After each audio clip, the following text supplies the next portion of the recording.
71st plenary meeting of the General Assembly is called to order.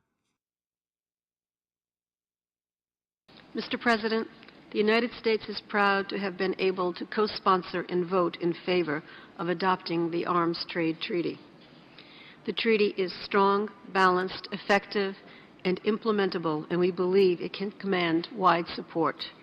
We join others in congratulating Ambassador Peter Wolcott for his tireless efforts in guiding the negotiation. The treaty is the product of a long, intensive negotiation, and I know that no nation, including my own, got everything it may have sought in the final text. The result, however, is an instrument that succeeds in raising the bar on common standards for regulating international trade in conventional arms, while helping to ensure that legitimate trade in such arms will not be unduly hindered. The negotiations remain true to the original mandate for them from UN General Assembly Resolution 64/48, which called for negotiating a treaty with the highest possible common international standards for the transfer of conventional arms, and for the negotiations to be conducted in an open and transparent manner on the basis of consensus. The consensus rule remains important for the United States. The United Nations is most effective when it is able to take decisions by consensus.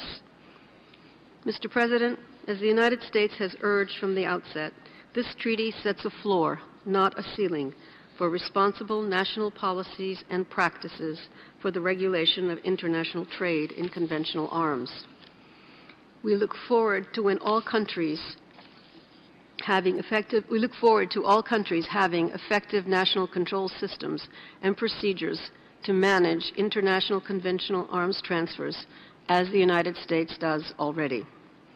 We believe that our negotiations have resulted in a treaty that provides a clear standard in Article 6 for when a transfer of conventional arms is absolutely prohibited.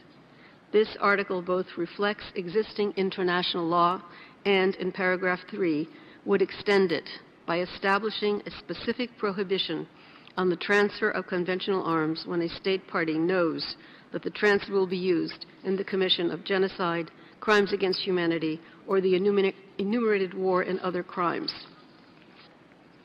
Article 7 requires a state party to conduct a national assessment of the risk that a proposed export could be used to commit or facilitate serious violations of international humanitarian law or international human rights law, as well as acts of terrorism or transnational organized crime.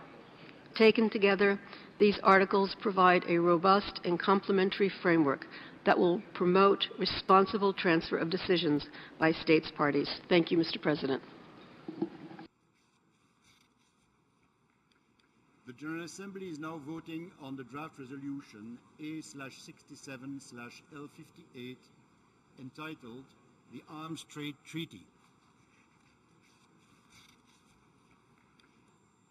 Will all delegations confirm that their votes are accurately reflected on the board? The result of the vote is as follows. In favor, 154. Against, 3. Abstain, 23. Draft resolution A/67/L58 is adopted.